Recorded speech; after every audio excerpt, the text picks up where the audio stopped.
Bom dia, sorria! Vamos hoje falar sobre um assunto sério.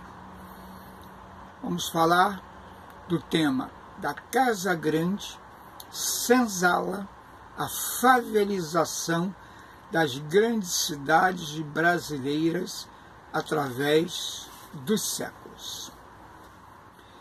Fim da escravidão, depois de 300 anos.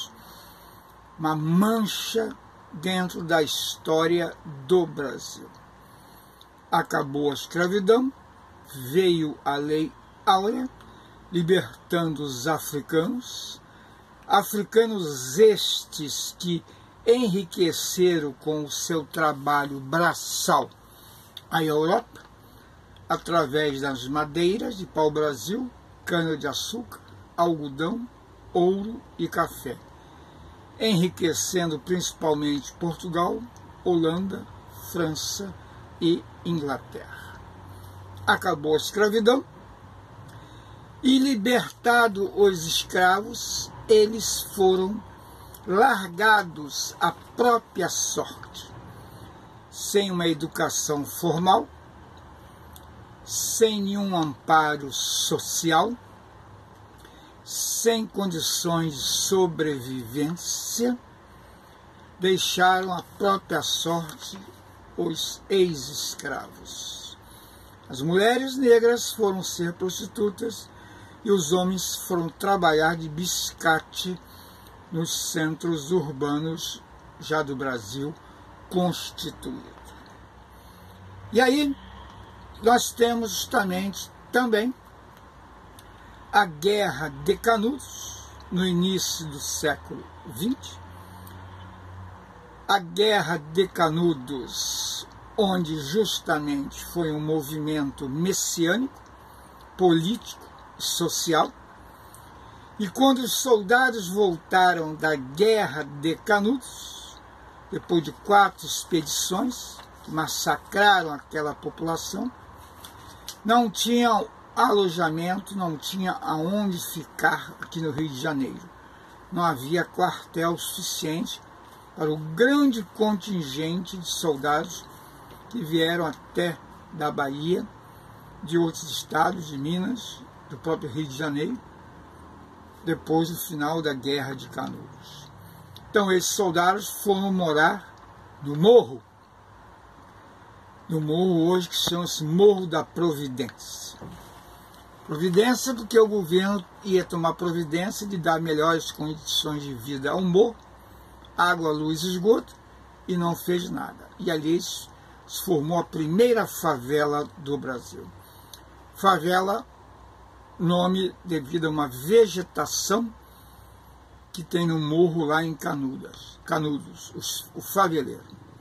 Os negros já moravam justamente nos morros após a libertação da escravidão, em barracos de madeira. Em 1930 começa a urbanização rápida, acelerada do Brasil. Houve uma grande migração para os centros urbanos, principalmente São Paulo e Rio de Janeiro. Muitos nordestinos, fugindo da seca, vieram para o São Paulo e Rio de Janeiro. Também imigrantes mineiros e capixabas vieram para os grandes centros urbanos, principalmente Rio de Janeiro e São Paulo. E aí começa a favelização do Rio de Janeiro, porque surgiu habitações nos morros da Zona Sul, Pavão, Pavãozinho, Copacabana, Morro Santa Marta em Botafogo, Rocinha em São Conrado, onde essa população migrante foi servir de mão de obra barata, porteiro, faxineiro, faxineira, empregada doméstica para a classe média e a classe média alta. Começa então uma favelização do Rio de Janeiro e da grande periferia da zona leste de São Paulo. Em 1960, aqui no Rio de Janeiro, retiraram várias favelas do centro, tá?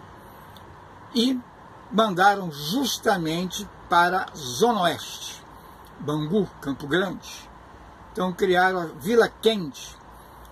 Kennedy tinha um projeto, John Kennedy, americano, presidente, tinha um projeto Aliança para o Progresso, de mandar leite em pó para o Brasil. E ali construíram justamente a Vila John Kennedy, Vila Kennedy, que o governo deu promessa de fazer melhores condições de vida, fazer indústrias, fábricas, comércio em volta, para as pessoas não se deslocarem a mais de 40 quilômetros para o centro da cidade.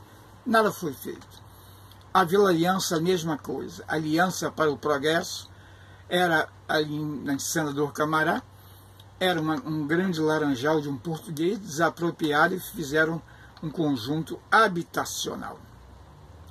Antes disso, no início do século, houve duas reformas grandes no Rio de Janeiro. O prefeito Pereira Passos e a revolta da vacina, acabando com os pardieiros, com as cabeças de porco. Cabeça de porco, nome popular, que tinha uma cabeça embalsamada de um porco na Rua do Lavradio, num casario, onde cada família morava num quarto, com um banheiro coletivo em precárias condições. Eram as chamadas cabeças de porco, pardieiros. Quem não tinha dinheiro para pagar aluguel, dormia até no corredor. Isso depois foram desalojados e foram habitar os morros da cidade. No ano de 1960, então, ocorre esse fenômeno de criar uma periferia e expulsar as pessoas do centro, mas mesmo assim a favelização já era grande e dominava todos os morros e os bairros do subúrbio do Rio de Janeiro. Hoje são 600 favelas no Rio de Janeiro, por baixo. Em 1980, entra o tráfico nessas favelas, com um conflito policial todos os dias. Morte de inocentes, morte de pessoas em conflito com a lei, morte de policiais, cumprindo a lei. E aí os traficantes impõem suas regras e normas.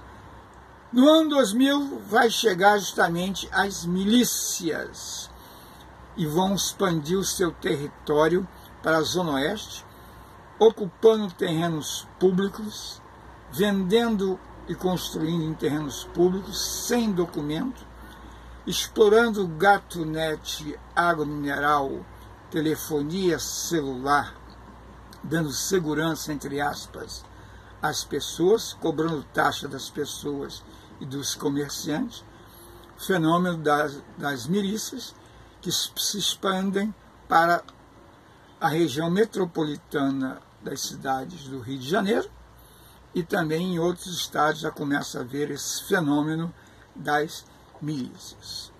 Solução para a favelização das grandes cidades, das periferias de Belo Horizonte, Fortaleza, Porto Alegre, Curitiba, Rio de Janeiro, São Paulo, só mesmo a vontade política dos governantes, que por enquanto ainda os projetos poucos saíram do papel.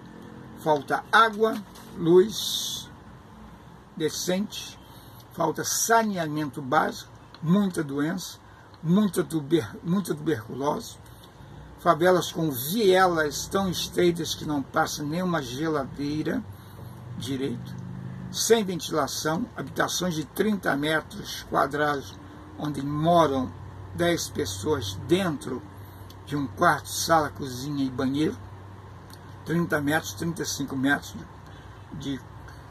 de área, uma habitação nas favelas, e construções irregulares, 3, 4 andares, um em cima do outro, e por vários problemas de desmatamento, solo frágil, chuva, esses prédios às vezes desmoronam, causando vítimas fatais. Então é um problema urbano muito sério que ocorre aqui na nossa periferia. Sem falar nas crises políticas e econômicas que aumentaram este problema social.